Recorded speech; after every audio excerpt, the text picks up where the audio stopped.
1장서부터 또 4장에 있는 말씀을 통해서 우리가 함께 은혜를 나누려고 합니다.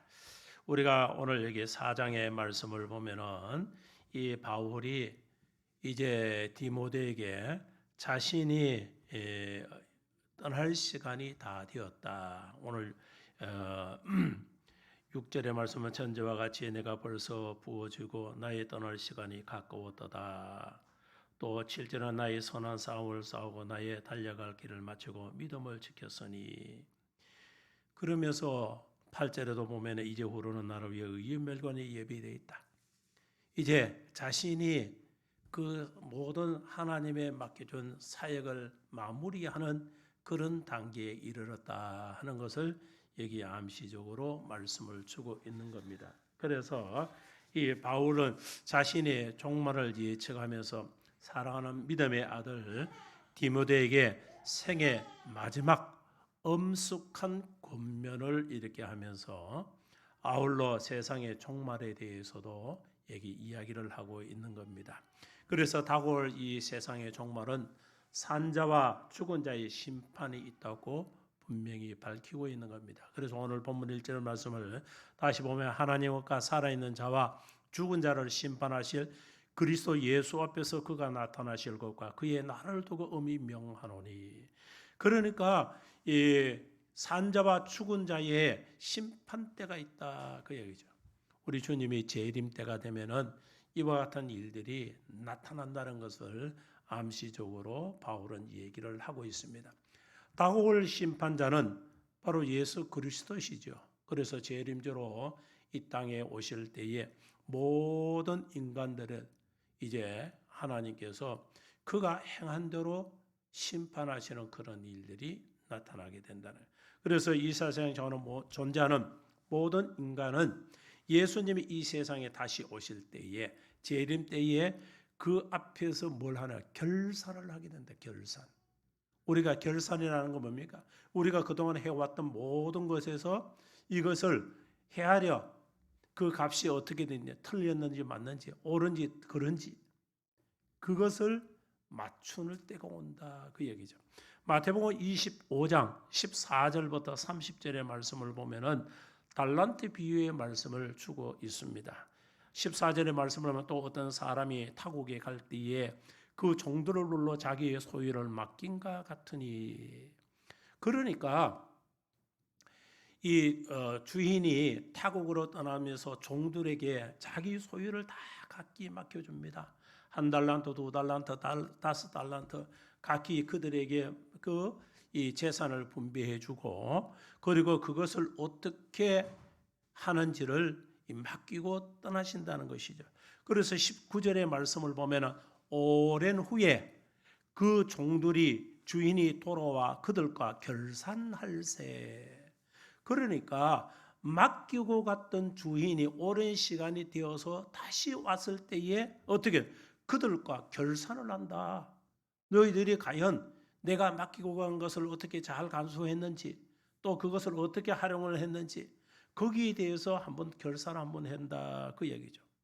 그래서 그 결과를 마태복음 25장 29절 30절에 그 말씀을 주고 있는데, 무릇 있는 자는 받아 풍족하게 되고 없는 자는 그 있는 것까지 빼앗기리라. 이 무익한 종을 바깥 어두운 데로 내쫓아라. 거기서 슬피 울며 이를 갈리라 하니라. 그러니까 마태복음 25장의 14절 이하 30절의 말씀 속에서 나타나는 것은 이 어떤 사람이 타국에 가면서 그 종들에게 자기의 재산을 맡기고 이렇게 갔다가 19절에 보면 오랜 후에 그 종들이 주인이 와서 그들과 결산을 하는데, 그 결산을 해보고 나니까 5달란트 더 남기고 2달란트 더 남기고 1달란트는 그냥 숨겨도 없다가 이제 책망받는 그런 일들이네. 그러면서 무릇 있는 자는 받아 풍족하게 되고, 그리고 또 없는 자는 있는 것까지 빼앗긴다는 것이죠. 그렇게 해서 그 빼앗김으로 끝나는 것이 아니고 이 무익한 종은 바깥 어두운 데로 내쫓아 거기서 슬피 울며 이를 갈리라. 그러니까 게으르고 나태할 뿐만 아니라 하나님이 그 뜻을 온전히 쫓지 않는 이런 자는 내쫓김을 당한다는 것이죠. 결산의 결과는 좋은 쪽도 있지만은 반대적으로 그 결산이 잘못되는 자는 어떻게 돼요? 버림을 받게 되는 이런 일들이 나타난다는 것이죠.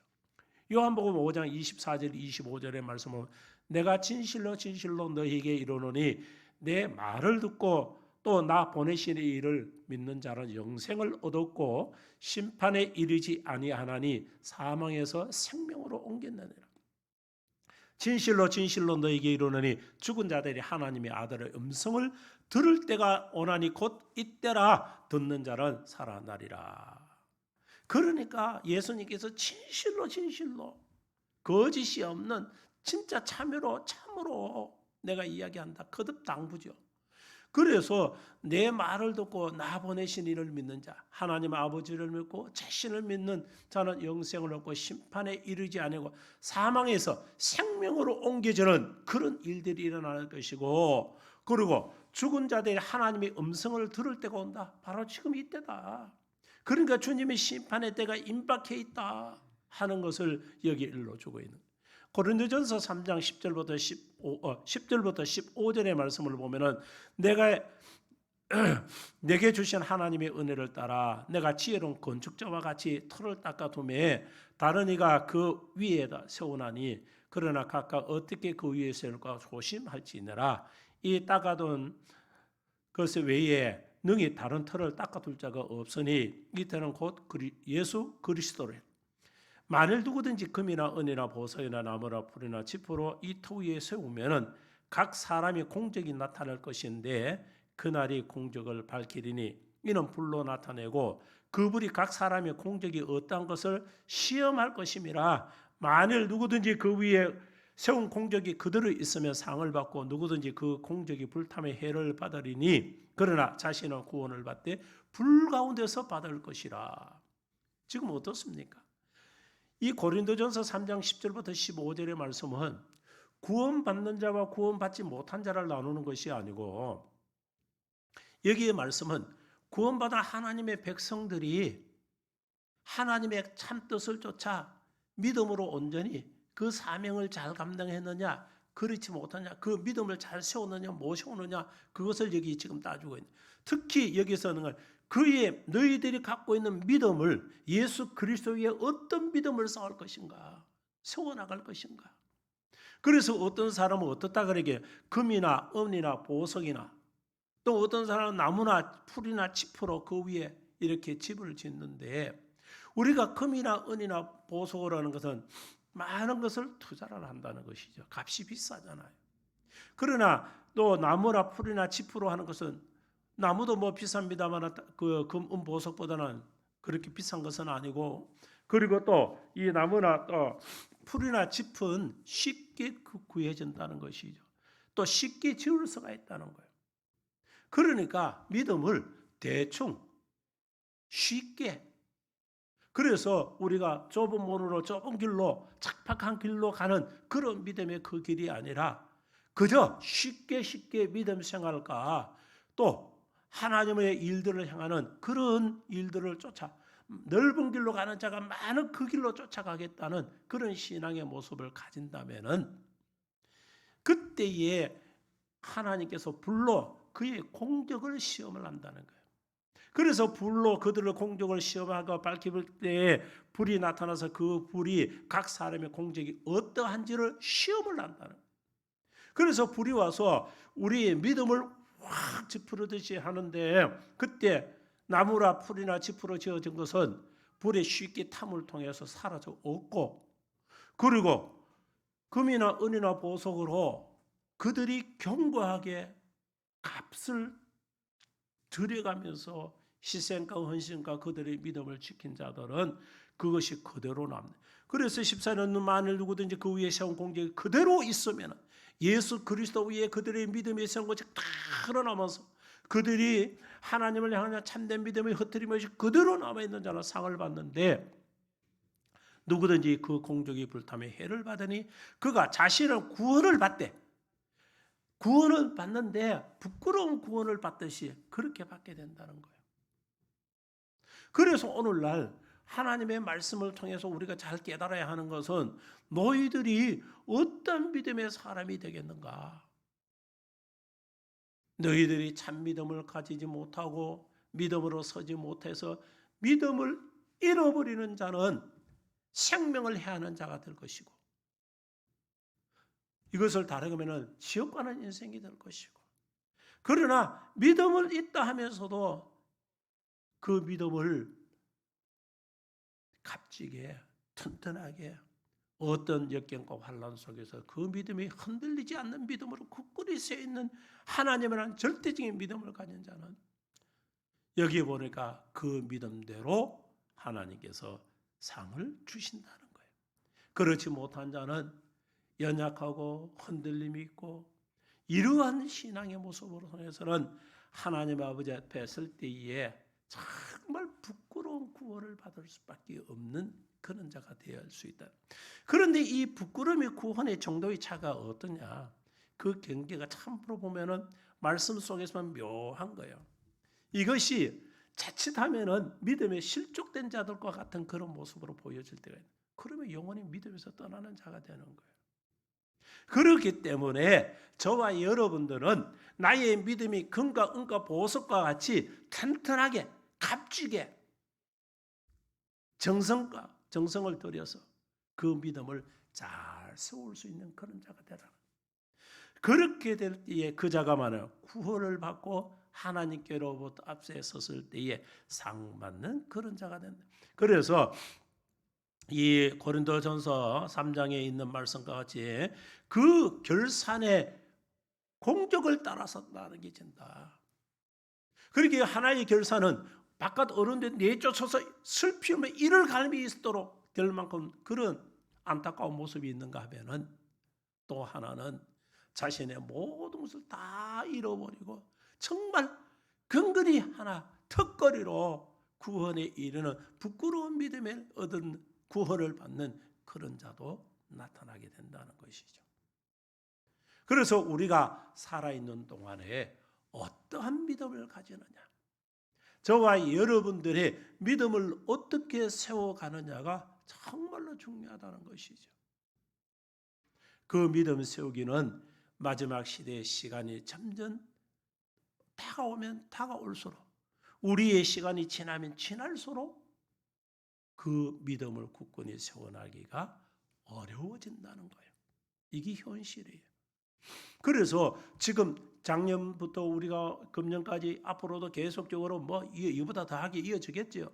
교회가 존속하기가 어려울 정도로, 여러분들의 믿음을 세우기가 어려울 정도로 환경들이 자꾸 나빠져 가고, 그리고 저와 여러분들이 믿음을 지키기가 정말 어려울 만큼 그런 상황 속에서 우리가 들어가게 된다는 것이죠.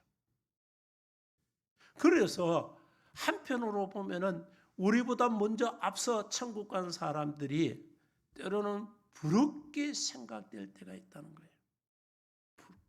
부럽다. 우리는 자신의 그 믿음을 지키는 일들을 위해서 열심을 다할 수 있는 자가 되어라.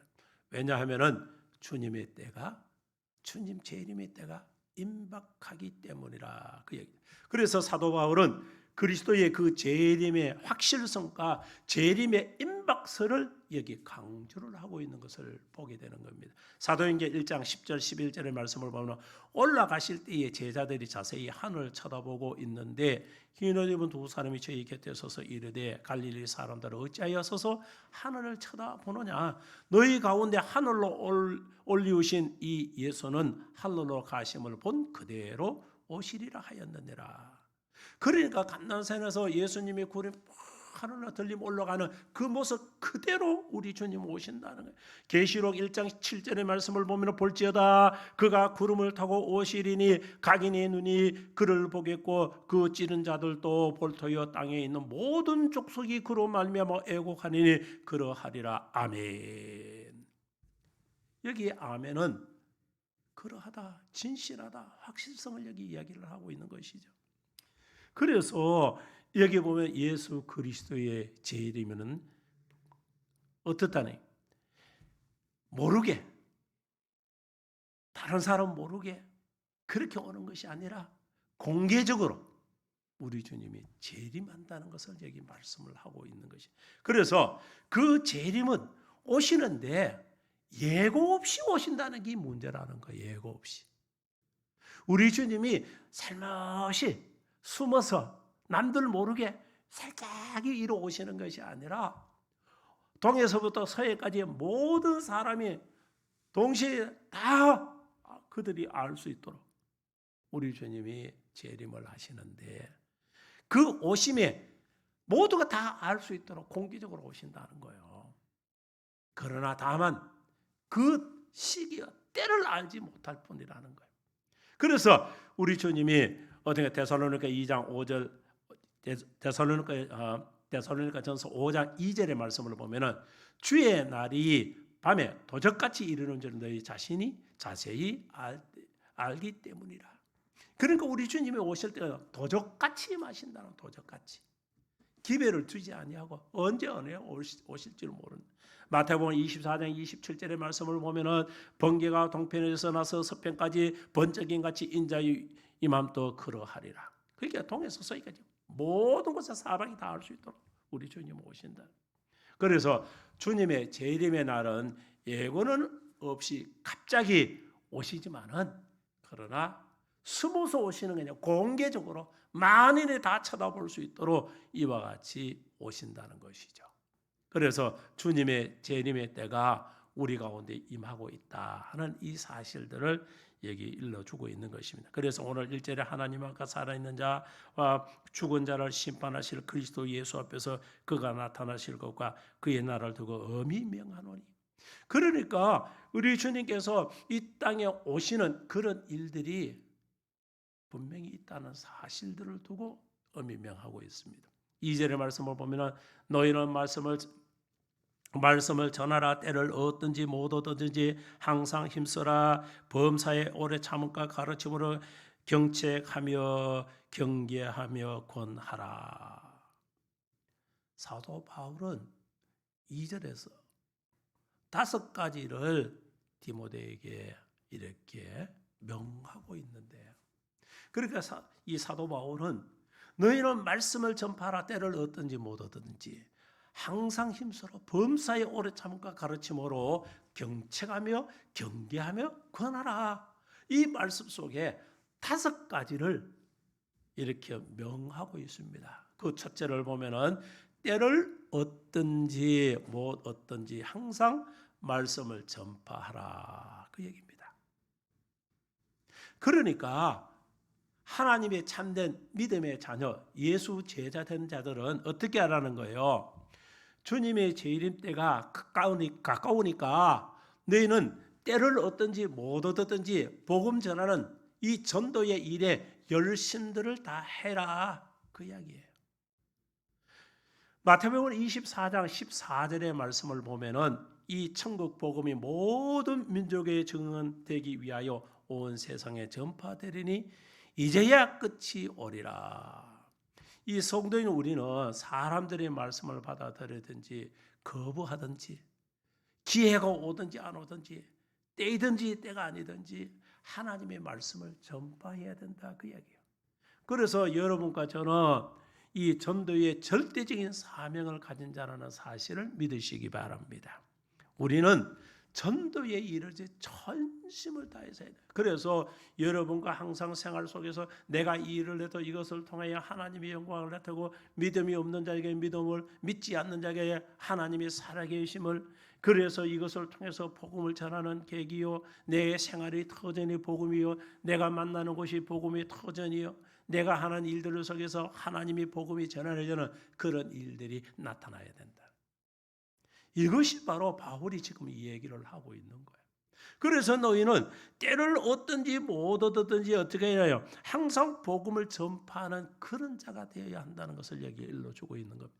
마가복음 1장 38절의 말씀을 보면은 이르시되 우리가 다른 마을로 가자. 거기서도 전도하리니 내가 이를 위하여 왔노라 하시고 39절 이에 온 갈릴리 다니시며 그들이 여러 회당에서 전도하시고 또 귀신을 쫓으시더라. 예수님의 공생활 속에서도 전도를 하신 거예요. 전도. 그래서 우리가 다른 말로 가자. 거기서도 전도하리니 이곳에도 복음 전하고 저곳에도 복음 전하고 그 온 갈릴리에 다니면서 여러 해당에서 전도하시고 또 귀신 들리는 것을 귀신도 내쫓고 병진들 병도 고쳐주시고 하셨다는 거예요. 그러니까 하나님의 자녀 하나님께로 주시는 그 능력을 통해 뭐 하는 거예요? 복음 전하는데 이를 위해서 쓰는 거예요. 돈 버는데 재능이 많은 사람은 그것으로 하나님의 복음을 전하는 일들에 다른 하나님이 주시는 재능에서는 그것을 통해서라도 우리는 그런 것을 통해서 복음을 전하는 하나님의 참된 자녀들이 다 되어야 한다는 것을 여기 일러주고 있는 겁니다. 고린도전서 1장 21절의 말씀을 보면은 하나님의 지혜에 있어서는 이 세상이 자기 지혜로 하나님을 알지 못하는 거로 하나님께서 전도에 미련한 것으로 믿는 자들을 구원하시기를 기뻐하셨도다. 하나님께서 어떤 방법을 통해서 복음을 전하게 전도라는 이 미련한 것처럼 보여지는 이것을 통해서 복음을 전하신다는 거예요. 그러니까 하나님께서는 복음이라는 이 자체를 통해서 이 기쁨의 소식을 온 곳에서 우리 전하는 거예요. 믿음은 들음에서 나는 거예요. 그 들음은 예수 그리스도 말씀을 통해서 이루어지는 거예요. 그러니까 이 로마서의 10장에 있는 말씀과 같이 우리가 들음을 통해서 우리가 믿음이 생기는 그 들음은 그리스도 예수 그리스도의 말씀이 우리 가운데 많은 거예요. 하나님의 말씀이 우리 가운데 있을 때에 믿음의 자녀들은 생명을 얻는 하나님의 자녀 된다는 사실을 여러분 꼭 기억을 하시고 복음 전파는 성도들에게 있어서 절대적인 사명이라는 사실을 꼭 기억하시기 바랍니다. 그래서 그것은 저도 여러분들도 다 하나님의 자녀 예수 제자임을 통해서 우리가 복음 전하는 전념을 다할 수 있는 자들이 다 되시기 바랍니다. 두 번째로 보면은 이 바울은 때를 얻든지 못 얻든지 항상 말씀을 전파하라고 말씀하시면서 두 번째 뭐랄까 범사에 오래 참으라. 범사에 오래 참으라는 거예요.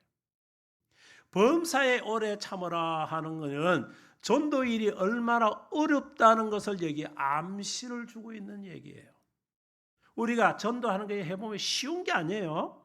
그러니까 이 때를 얻든지 못 얻든지 복음을 전파하라고 말씀을 주시는 것은 범사에 오래 참으라. 범사에 오래 참으라고 말씀하시니까 이게 범사는 뭐예요? 모든 것다.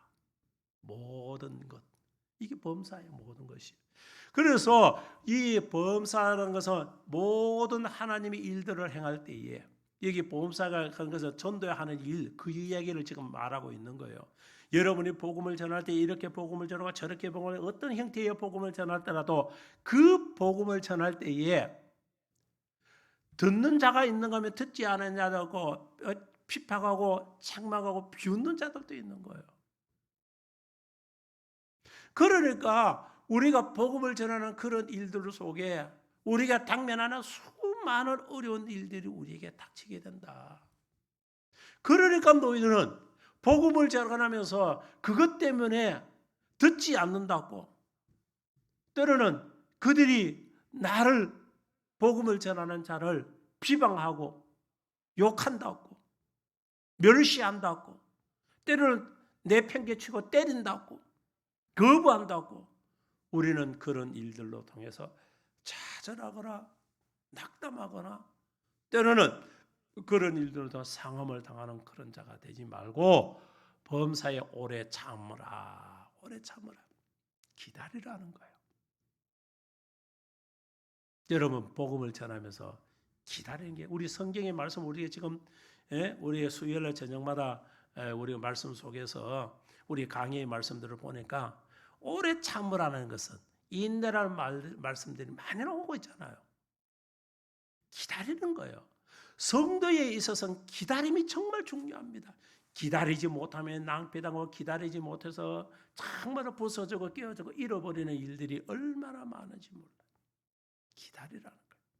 하나님이 분명히 때가 그래서 때가 있다는 거예요. 모든 것은 다 때가 있는 거예요. 지금은 어려워도 좋은 때가 있을 것이고 지금은 아무것도 가지지 못하면 또 어느 때가 되면은 그것이 풍성히 차고 넘치도록 가질 때가 있을 것이고, 지금은 우리가 연약한 모습으로 있는 것 같지만 어느 때보다 강인한 자가 될 때가 있을 것이고, 우리는 그 때를 향하여서 바라보면서 항상 기도하고 묵묵히 오래 참음과 인내하면서 우리는 믿음 생활, 스스로의 믿음을 지켜나가는 그런 자들이라는 거예요. 기다리지 못해서 뛰쳐나간 그런 일들이 많잖아요. 우리는 우리 당군 신화에 나타나는 우화적인 어떤 얘기도 있지요. 호랑이하고 곰하고 사람이 되기 위해서 이렇게 굴 속에서 울먹으면서 있을 동안에 그때 호랑이는 견디지 못해서 뛰쳐나가는 거예요. 결국에 사람이 못해. 그렇게 곰이 사람이 되어서 당군 신화에 그런 얘기가 나오잖아요. 인내치 못함을 통해서 그 되는 시간들을 기다리지 못할 때, 그것처럼 기다림은 우리에게 결국은 좋은 것을 임할 수 있는. 그래서 하나님의 때가 임하면은 우리에게 역사하심이 분명히 나타나는 줄 믿으시기 바랍니다. 저희들과 여러분들의 삶 속에서는 그 오래 참음의 여정의 기간이 정말 긴 것이 느껴지고, 때로는 그것이 길게 보이는 시간이 있다 할지라도 우리는 기다리고 기다릴 줄 아는, 그 기다림 속에서 하나님 앞에 가까이 하고 부르짖음이 있고 하나님의 은혜를 체험하게 되고 하나님과 함께하는 그런 시간들을 가지게 됩니다. 그렇지 못하면 하나님과 자꾸 이탈해져 가는 멀어지는 일들이 나타나는 거예요. 우리는 그러한 일들 속에 우리 스스로를 되돌아보면서 오래 참음이 있는 그런 자들이 되시기 바랍니다. 특히 복음을 전하는 일들 속에서, 전도의 사명 속에서 내가 저렇게 복음을 전하는데 어떻게 저가 듣지도 않고 내가 저를 두고 기도하고 내가 어떻게 저럴 수 있을까? 여러분, 그런 일들 속에 있다 할지라도 믿음의 자녀인 저와 여러분은 범사에 오래 참음이 있는 자들이 다 되시기 바랍니다. 세 번째로 보면 바울은 디모데에게 이 가르침으로 경책하라고 얘기를 하고 있습니다. 그래서 범사에 임해서 오래 참음과 가르침으로 경책하며, 가르침으로 경책하며, 여기 경책이라는 것은 사람의 실수와 허물을 깨닫게 한다, 그 얘기입니다. 사람은 완벽한 자들이 없어요. 저도 그렇고 여러분들도 그렇고 실수도 하고 허물도 다 있어요. 인간은 불완전한 존재이기 때문에 우리의 삶 속에서 아무리 성경군자 같을지라도 보면 그냥 다 실수도 있고 허물이 있긴 마련이에요. 그래서 그러한 것을 어떻게 깨닫게 해서, 그것을 깨닫게 해서 내가 실수했구나, 이런 내 허물이 있구나 하는 사실을 깨달아 그것을 지속적으로 다식을 행치 않고 바로 서게 하는 것이 바로 경책이다. 그래서 이것을 가르쳐서 경책한다. 가르쳐 주라, 그 얘기예요. 그들이 실수를, 그들의 허물은 그거야, 잘못인 거야 하고, 이것을 특히 목회자는 신앙생활에 있어서 성도들에게 이와 같은 일들을 하는 것이, 이 가르침으로 경책하는 일이 목사가 하는 일들 중에 하나라는 거예요. 그래서 여러분들의 신앙생활 속에서 일어난 일들을 직접적으로 대놓고 장로님, 권사님, 지사님, 성도님 뭐가 잘못이지요, 이렇게도 할 수도 있지만은 그것이 때로는 크게 상처가 될 수도 있고, 사람의 말이 아다르고 어다르다고 그 말 한마디에 사람이 실족할 수 있는 그런 일들도 많이 생기게 돼요. 그러다 보니까 목회자들은 어떻게 하는 거예요? 말씀을 통해서 성도들에게 그들의 실수와 그들의 허물을 깨닫게 하는 그런 일들이 많이 일어나도록 하고 있는 것이죠. 그래서 여러분들 한번 가만히 제가 설교할 때에 여러분과 저의 삶 속에서 일어나는 여러 가지 일들을, 우리의 실수, 우리의 허물, 그런 것을 말씀을 비추어서 말씀에서 이루니 이런 것은 하면 안 된다. 이런 것은 우리에게 죄다. 하나님 아버지 앞에 죄다. 이런 것이 우리가 하나님을 배반하는 그런 악행을 행하는 일들이다 하는 것을 가르쳐주자. 그래서 목회자가 하는 일들 중에 하나가 바로 그렇다는 얘기예요. 여러분과 제가 이와 같은 일들을 가르침으로 경책하는 일들을 잘 할 때에 믿음의 성도들이 그걸 지혜롭게 잘 전하면은 성도들은 어디 스스로가 그 말씀을 통해서 깨닫고 믿음으로 온전히 서나간다는 거예요. 그렇게 하는데도 성도들 가운데서는 이것을 실종하는 자들이 있습니다. 오늘은 목사님의 설교가 나를 두고 찔렸고 나한테 들으라고 그런 소리 하는갑다 하면서 오히려 이것을 분냉과 같이 해나가는 사람들도 있다는, 그런 사람, 그걸 통해 실족하고 시험 드는 사람, 때로는 믿음에서 떠나는 사람 정말 많습니다. 그래서 목회자들이 그러한 일에 있어서 지혜롭게 믿음의 성도들이 하나님의 말씀을 근거해서 말씀을 통해서 여러분들에게 전달해 줄 때에 이것이 정말 가르침으로 경책하는 일들이 일어나게 하는 일들이 정말 어렵다는 거예요. 그래서 목사가 목회하는 게 어려운 거예요. 여러분들이 그게 쉬운 것 같지만 세상에서는요 안 보면 끝이에요. 나는 마음이 털어주고 하면 안 보면 되지만 신앙생활은 그게 아니라는 거예요. 신앙생활은 영원히 사느냐 죽느냐, 죽고 사는 문제가 달려있기 때문에 이것이 정말 목회자가 목회를 하는데 그 지금 바울이 목회하고 있는 디모데에게 지금 이야기하는 얘기예요. 이거 해야 된다. 그래서 말씀을 통해 성도의 실수를 깨닫게 할 때에 여러분 그것을 내게 주신 은혜의 말씀으로 받는 자가 그 자가 복 있는 자예요. 그 사람이 은혜를 누릴 수 있는 사람인 거예요. 네 번째로 보면은 경계하라는 거, 경계. 여기 보니까 오래 참으로 경책하며 경계하며. 경계라는 언어적인 의미를 보면은 비난하다, 벌을 주다 이런 뜻이 담겨 있습니다. 그래서 경계라면서 우리 사람들을 모든 것에 대해서 우리가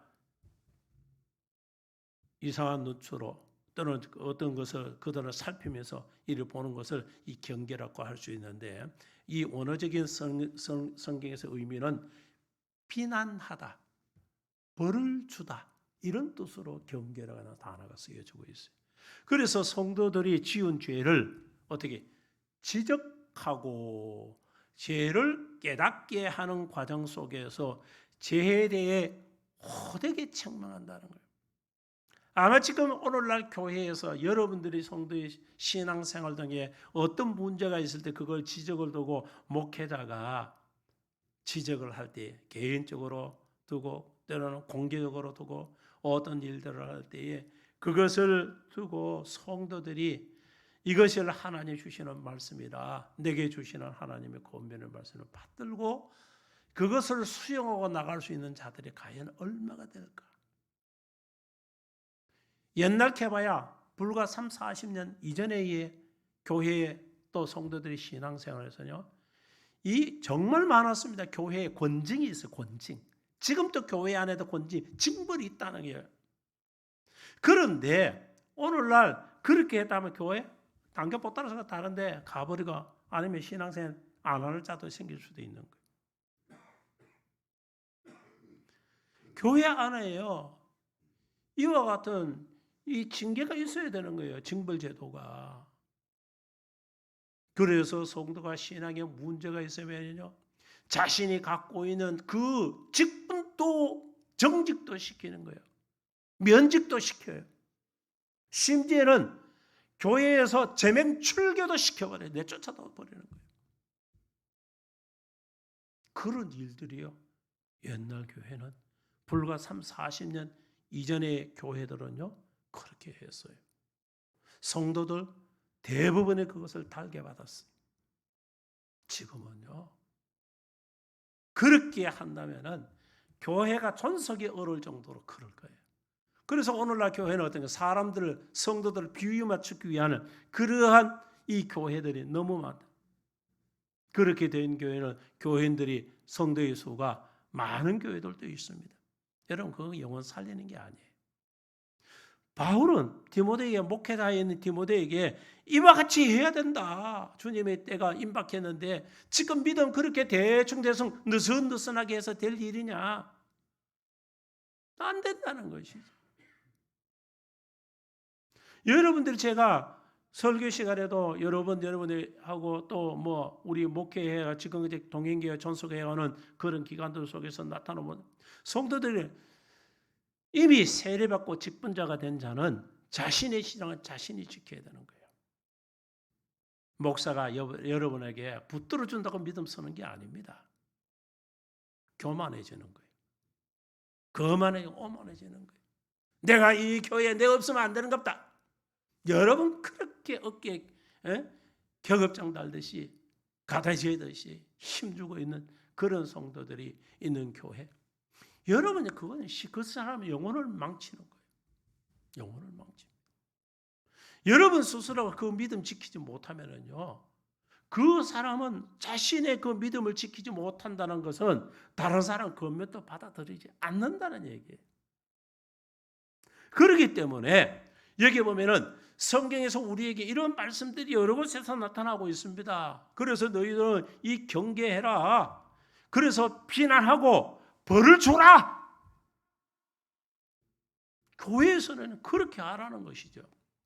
야고보서 5장 20절의 말씀을 보면 너희가 알 것은 죄인은 미혹한 길에서 돌아서게 하는 자가 그의 영혼을 사망에서 구원할 것이며 허다한 죄를 덮을 것이니라. 지적하고 권면하는 사람이 뭐예요? 그 죄인을 미혹한 길에서 돌아서게 한다. 죄의 길로 끌려서 그 늪에 빠져가는 죽음의 길로 딸려가고 있는 그 길에서 돌아서 생명의 길로 다시 빠져나와 살게 하는 그 일들을 하는 것이야. 그래서 그의 영혼을 사망에서 구원한다. 사망에서. 그것뿐만 아니라 허다한 죄를 덮을 수 있는 그 길을 얻게 된다. 여러분, 경계가 얼마나 중요합니까?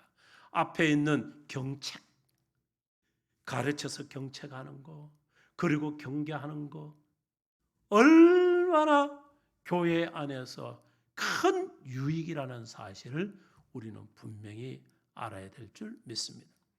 마지막 5번째로 보면 뭐라? 권하라. 권하라. 그래서 2절 끝부분에 보니까 권하라. 이 권한다는 것은 원어적인 의미로 용기를 북돋운다. 때로는 위로한다. 이런 뜻을 가지고 있어요. 그러니까 죄 때문에, 때로는 실수 때문에, 때로는 허물 때문에 여기에 경계받고 때로는 경책받고 또 경계를 받은 이 과정 속에서 마음에 사람이 완벽하지 않잖아요. 여러분 좋은 말 할 때는 기분 좋지만 나를 듣고 쓴소리하는 사람은 여러분 들으면 기분 좋아요? 안 좋습니다. 저도 안 좋아요. 심지어 아내가 저한테 무슨 얘기해도요. 좋은 말 할 때는 듣기 좋은데 조그만 내 소에 내 하는 삶의 어떤 모습에서 어떤 것을 잘못을 지적하고 하면요. 정말 싫어요. 비단 저뿐만 아니라 여러분들도 마찬가지예요. 가장 가까운 아내한테도 그런데 남이 내게 한다는 얘기는 더더욱더 그렇게 된다. 그래서 이것을 보면은 그렇게 하고는 그 사람을 용기를 북돋아 주라는 거예요. 그 사람을 위로해 주라. 그래서 우리말에 이런 말이 있잖아요. 죄는 미워하되 사람은 미워하지 말라는 얘기였잖아요.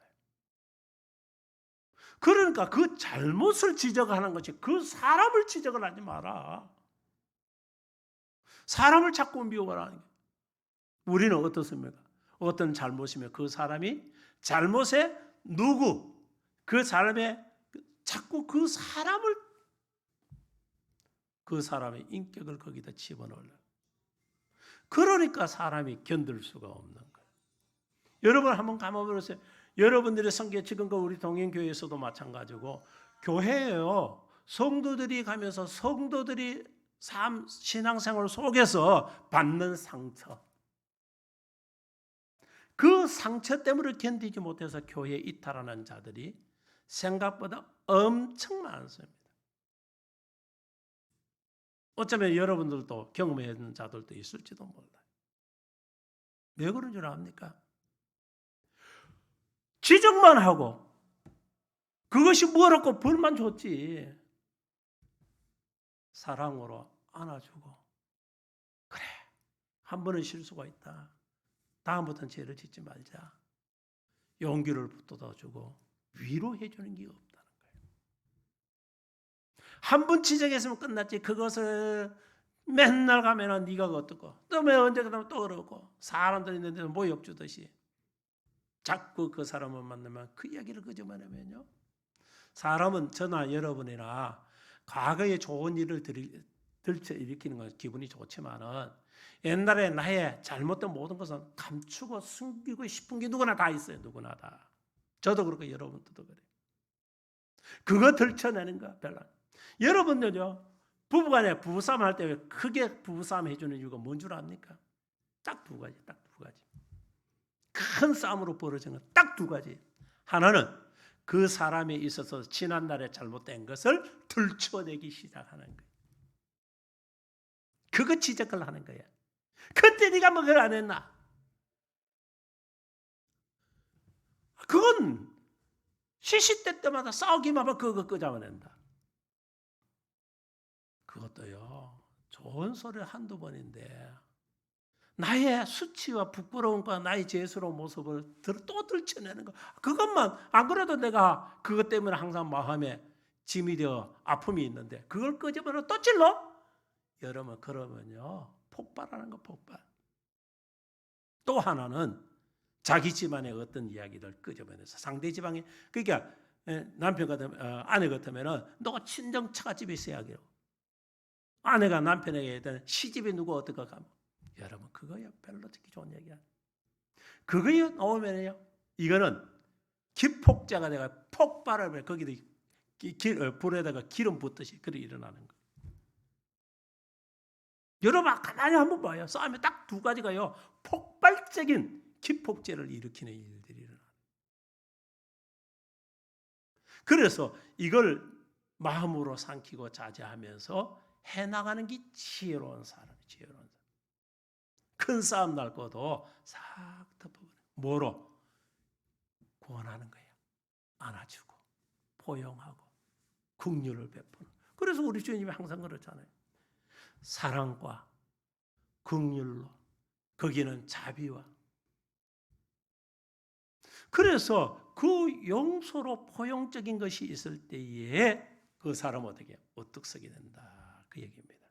그래서 우리 믿음의 자녀들은 모두가 오늘 주시는 이 말씀 속에서 저와 여러분 누구에게 다 해당되는 얘기, 다 해당되는 스스로가 돌아보면서 오늘 이 말씀의 교훈을 잘 받들어 이 마지막 시대에 우리가 어떤 신앙의 삶을 살아야 할지를 잘 되돌아보는 자들이 다 되어서 믿음의 성도들에게 힘을 주고 용기를 붙들어주는 그런 일들을 잘하는 자들이 다 되셔서 하나님의 위해서 큰 일꾼을 시험받게 하는 그런 일들을 능히 감당하는 복 있는 하나님의 귀한 자녀들 다 되시기를 예수님의 이름으로 축원합니다.